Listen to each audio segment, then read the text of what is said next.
I am Satoshi Nakamoto, the creator of Bitcoin.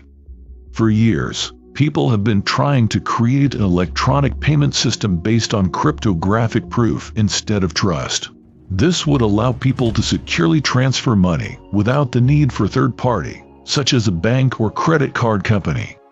But these attempts all failed because of the double spending problem. If someone is able to spend their money more than once, the whole system breaks down. So I created a system that solves this problem. It is a peer-to-peer network of computers that all keep track of the same ledger. This ledger is called the blockchain, and it contains a record of every Bitcoin transaction ever made. The blockchain is maintained by a network of computers called miners, which all compete to be the first to solve a complex cryptographic puzzle. When they solve the puzzle, they get rewarded with a small amount of Bitcoin. This is how new Bitcoin is created. The network is also secured by a proof-of-work protocol, which adds an extra layer of security.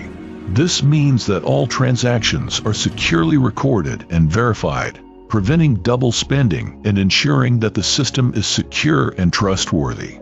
Bitcoin is the first digital currency to solve the double spending problem without the need for a trusted third party. It is a revolutionary technology that has the potential to change the way people use money. And it is my hope that it will revolutionize the world of finance. And one last thing, take the red pill.